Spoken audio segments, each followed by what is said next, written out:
Namory mpanao gazety androany ny fikambanana tarehina Andriamatoa Joseph Yolande raha ny fanazavany moa dia maro ireo olana misy eto amin'ny firenena vahaolana ny tokony tadiavina manoloana izany raha ny fanamariana hatrany.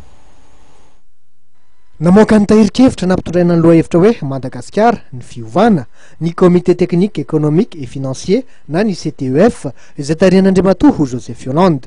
Araka ny fantatra nandritra ny valandresaka ao ampanao gazety izay nitotsaina tesy amin'ny tely le grand Mélis Setsenalakely dia voafehy ao anatin'ity sitarikevitra ity ny olana amenjadin'ny firenena izay mbola miatra hatramin'izao repoblika fahaefatra zao. Tena tsy miankina amin'izany loi de finance zany fotsiny ozy ny sinoa technicianina sinoa hoe vous savez gérer, vous ne savez pas créer.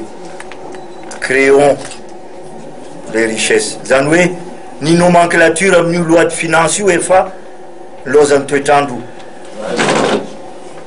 andao tsika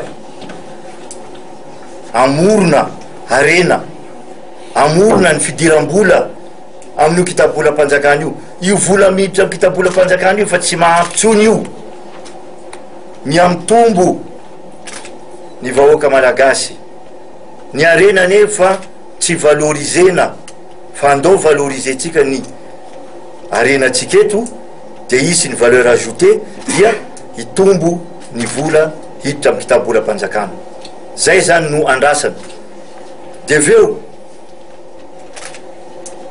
ilaina ny fiaraha-miasa amin'ny firenena vahiny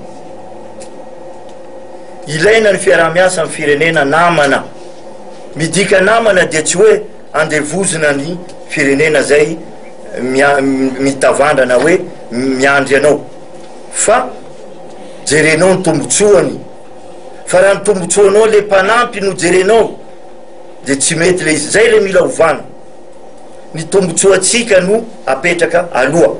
Ho an'ny CTEF dia ny finiavana politika mihitsy no tsy mba tsikaritra ao amin'ny fitondram-panjakana misy ankehitriny. Tsy misy zavatra mandeha nefa raha tsy voarafitra ny fototra izay miankina tanteraka amin'ny lafiny ara-toe-karena antoky ny fampandrosoana. Mila mifametana sy mirahina araka izany ny malagasy mba ahafahana manarina ny firenena hoy ny CTEF.